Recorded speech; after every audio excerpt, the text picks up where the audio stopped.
మీ ఉత్స మీరే తాగితే ఏమవుతుంది? టెక్నికల్గా మాట్లాడితే మీ ఉత్సలో 95% వాటర్ ఉంటుంది. సో 1-2 సార్లు తాగితే ఒక హెల్తీ పర్సన్కి ఇన్స్టెంట్గా అయితే ఏమీ ప్రాబ్లం ఉండదు.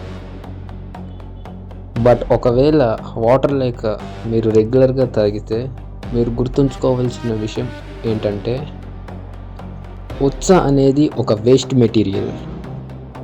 మీ బాడీ దానిని బయటకు పంపుతుంది. ఉత్సలో మెయిన్లీ యూరియా, సాల్ట్స్ అండ్ కొన్ని టాక్సిన్స్ ఉంటాయి. సో మీరు మళ్ళీ మీ ఉత్సని తాగితే ఆ వేస్ట్ అంతా మీ బాడీలోకి రిటర్న్ పంపుతున్నారని అర్థం.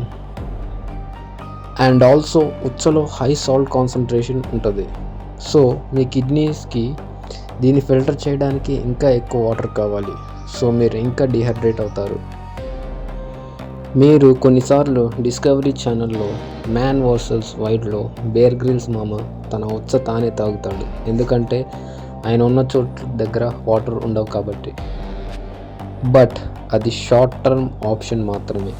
లాంగ్ టర్మ్లో అలానే తాగితే kidney damage and serious problems వస్తాయి.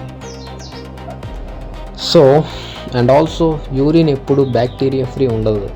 సో మీ బాడీలో ఏదైనా ఇన్ఫెక్షన్ ఉంటే మీ యూరిన్లో ఉన్న బ్యాక్టీరియా దాన్ని ఇంకా పెంచుతుంది.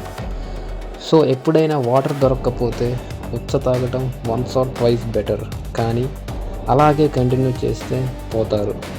అది మీదైనా లేక ఇంకెవరిదైనా. మీరు ఎప్పుడైనా ఎలాంటి సిచ్యువేషన్ ఫేస్ చేస్తే నాతో షేర్ చేసుకోండి. Thank you.